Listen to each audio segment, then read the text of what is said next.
নমস্কার বন্ধুরা, কেমন আছেন আপনারা? আশা করি ভালো আছেন। আজকে আমরা একটা নতুন বিষয় নিয়ে চর্চা করব, সেটি হচ্ছে স্টক মার্কেট। স্টক মার্কেট জিনিসটা কি? আশা করি আপনারা ছোটবেলায় এই দুটো বিল্ডিং এর ছবি অবশ্যই দেখেছেন। স্টক মার্কেটে অনেকে অনেক টাকাও বানিয়েছেন, আবার অনেকে এইখানে স্টক মার্কেটে অনেক টাকা লসও করেছেন। স্টক মার্কেটকে যারা জানেন তাদের কাছে এটা খুব ইজি, লাভজনক একটা জায়গা বা লাভজনক একটা পদ্ধতি ইনকামের। আবার স্টক মার্কেট সম্পর্কে যাদের ভীতি রয়েছে তারা স্টক মার্কেটের অতটা জানেন না এবং স্টক মার্কেটে হয়তো অনেকটা ভয় পায়। স্টক মার্কেট জিনিসটা কি? বেসিক হচ্ছে শেয়ার মার্কেট। স্টক মার্কেটকে শেয়ার মার্কেটও বলা হয়, শেয়ার বাজারও বলা হয়।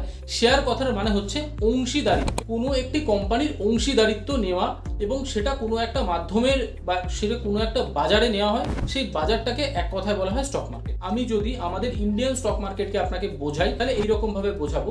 ইন্ডিয়ান স্টক মার্কেট যেটা গভর্নমেন্টের একটি বোর্ড পরিচালনা করে, সেটির নাম হচ্ছে SEBI, security exchange board of India. তার আন্ডারে দুটি এক্সচেঞ্জ আছে, একটির নাম ন্যাশনাল স্টক এক্সচেঞ্জ, একটির নাম বিএসসি অর্থাৎ বোম্বে স্টক এক্সচেঞ্জ। এই দুটিতে বিভিন্ন কোম্পানি, ইন্ডিয়ার মধ্যে প্রায় 5-7 হাজার কোম্পানি আছে যারা এই দুটি স্টক এক্সচেঞ্জে এনলিস্টেড আছে।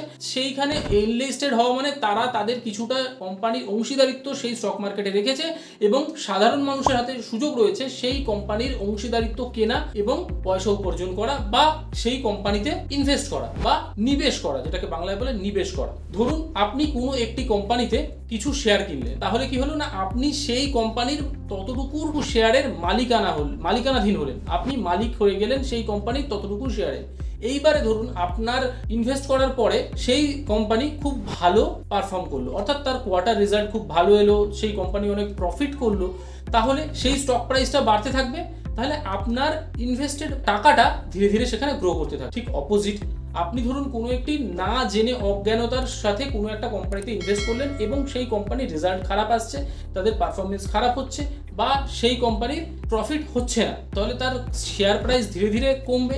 যেহেতু আপনারা শেয়ার প্রাইস হিসাবে স্টকটা কিনেছেন, তাহলে আপনাদের ইনভেস্টেড অ্যামাউন্ট বা ইনভেস্টেড টাকাও কিন্তু ধীরে ধীরে পড়তে থাকবে। শেয়ার মার্কেট সম্পর্কে অনেক মানুষের অনেক ধারণা রয়েছে। অ্যাকচুয়ালি সেই ধারণাগুলো সত্যি, যেটা হচ্ছে অতীতে আমরা আমাদের বাবা দাদুদের থেকে শুনেছি শেয়ার মার্কেটের অনেক রকম স্ক্যামের ব্যাপারে। অনেক রকম বড় বড় স্ক্যাম হয়েছে যখন শেয়ার মার্কেট ক্র্যাশ করে গেছে, মানুষের লক্ষ লক্ষ হাজার হাজার টাকা যা শেয়ার মার্কেটে ইনভেস্ট করা ছিল সেই টাকাগুলো ডুবে গেছে। কিন্তু আজকের দিনে দাঁড়িয়ে বর্তমানে গভর্নমেন্ট অফ ইন্ডিয়ার security board of exchange board of India মানে সেবি এবং এনএসি বিএসসি দুজনেই খুব সুন্দরভাবে যৌথভাবে স্টক এক্সচেঞ্জটাকে খুব ভালোভাবে চালাচ্ছেন এবং যেখানে স্ক্যাম হওয়ার চান্সেসটা নেই বললেই চলে। এখন বর্তমানে গভর্নমেন্ট অনেক বেশি উন্নত, অনেক বেশি অ্যাডভান্স, তারা আগের মতো সেই রকম স্ক্যাম হওয়ার সুযোগটা দিচ্ছেনই না, যার ফলে যারা ইনভেস্টার, যারা রিটেল ইনভেস্টার, তাদের টাকা সুরক্ষিত থাকে। আগেকার দিনে আমাদের দাদুরা বা বাবারা যারা শেয়ার কিনতেন বা শেয়ার কেনার প্রতি ইন্টারেস্ট দেখাতেন, তারা ফিজিক্যালি অর্থাৎ কাগজের মাধ্যমে শেয়ার মার্কেটের অফিসে গিয়ে স্টক কিনতেন। এখন বর্তমানে সব পদ্ধতিটা ডিজিটাল হয়ে গেছে, সব অনলাইন। একটা মোবাইলে অ্যাপের মাধ্যমে আপনি ক্লিক করে কোনো একটা কোম্পানির শেয়ার কিনতে পারেন, আবার সেম একটা মোবাইলের ক্লিকের মাধ্যমেই সেইখানে স্টকটাকে বিক্রি করে দিতে পারেন। শেয়ার মার্কেটের বেশ কিছু অ্যাডভান্টেজ আছে। অ্যাডভান্টেজগুলো আপনাকে যদি বলি, শেয়ার মার্কেটের অ্যাডভান্টেজগুলো যদি আপনাকে বলি, ফার্স্ট, শেয়ার মার্কেটে যদি আপনি টাকা নিবেশ করেন, শেয়ার মার্কেট যত গ্রো করবে, শেয়ারের কোম্পানি যত গ্রো করবে, তত ধীরে ধীরে আপনার টাকাটা গ্রো হতে থাকবে। এটা হচ্ছে টাকাকে মাল্টিপ্লাই করা বা টাকার বৃদ্ধির একটা পদ্ধতি। আপনি যদি টাকাটাকে ব্যাংকে রেখে দেন বা সেই টাকাটাকে যদি ঘরের লকারে রেখে দেন, ফিক্সড ডিপোজিট করলে তো বাড়ে আমরা জানি, কিন্তু ফিক্সড ডিপোজিটের অ্যামাউন্ট মানে যতটা পার্সেন্ট বাড়ে সেই বাড়াটার উপযুক্ত নয় আমাদের জন্য। কেন না, আমাদের একটা ইনফ্লেশন, মুদ্রাস্ফীতির একটা ব্যাপার আছে। তার ফলে ফিক্সড ডিপোজিটে যে টাকাটা আমরা 4-5%, 6% পাই, মুদ্রাস্ফীতিও আমাদের সেই লেভেলেই 5-6% হয়ে যায়। ফিক্সড ডিপোজিটে টাকা রাখলে টাকা সেইভাবে কিন্তু গ্রো করে না, বা টাকা যদি আপনি বাড়িতে রেখে দেন তাহলে তো ছেড়েই দিন, টাকা দিন দিন তার ভ্যালু কমতে থাকে। তাহলে শেয়ার মার্কেটে টাকা রাখলে মার্কেট যত গ্রো করবে আপনার স্টক প্রাইস তত বাড়বে এবং আপনার টাকা গ্রো করবে। 2 নম্বর ইনকাম হচ্ছে ডিভিডেন্ড ইনকাম। কোনো কোম্পানি স্টক কিনলে, কোনো কোম্পানি স্টক কেনার ফলে কোম্পানি ধরুন প্রচুর প্রফিট হয়েছে, তারা সেই প্রফিটের টাকাটা তাদের শেয়ার হোল্ডারদের মধ্যে ডিস্ট্রিবিউট করে দেয়, এটাকে বলে ডিভিডেন্ড ইনকাম। তৃতীয়ত, শেয়ার মার্কেটে যদি আপনি টাকা রাখেন, আপনার টাকাটা লিকুইড ক্যাশ হিসেবে থাকবে। একদিন, মাত্র একদিনের প্রয়োজনে আপনি আজকে স্টক বিক্রি করবেন, কালকে দেখবেন আপনার স্টক বিক্রি করে যে টাকাটা হয়েছে সেই টাকাটা আপনার ব্যাংক অ্যাকাউন্টে চলে এসেছে।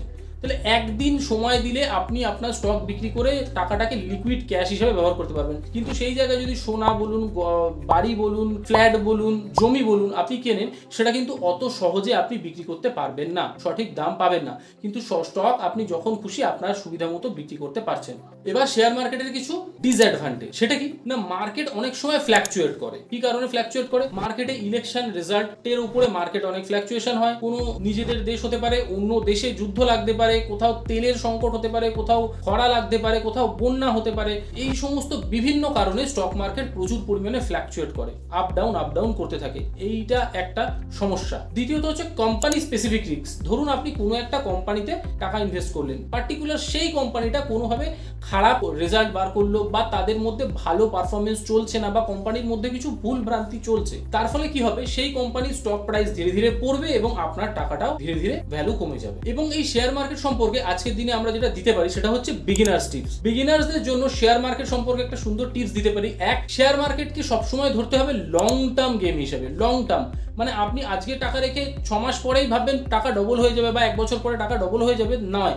আপনি যদি ভালো কোম্পানিতে, ভালো ইন্ডেক্সে আজকে টাকা রেখে 5 বছর 10 বছরের জন্য টাকা নিবেশ করেন বা তাতে ইনভেস্ট করেন, আপনার টাকা কিন্তু গ্রো হতে বাধ্য। 2 নম্বর, আপনারা যে কোম্পানিতেই স্টক রাখুন না কেন, সেই কোম্পানির স্টক সম্পর্কে আপনাদের রিসার্চ করতে হবে। আপনি রিসার্চ করুন বা প্রপার কোম্পানি সম্পর্কে জানুন, জেনে সেই কোম্পানিতে টাকা রাখুন। এটা হচ্ছে দ্বিতীয় টিপ। 3 নম্বর টিপ হচ্ছে ডাইভার্সিফাই মানে কি, আমরা কোনো সময় আমাদের ইনভেস্টেড অ্যামাউন্ট বা যে টাকাটা আমরা মার্কেটে মানে ইনভেস্ট করব, সেই টাকাটাকে সম্পূর্ণ কোনো একটি মাত্র স্টকে ইনভেস্ট করব না, আমরা একটা বাস্কেট তৈরি করব। কথার কথা, এক্সাম্পল, আমি 10,000 টাকা ইনভেস্ট করব।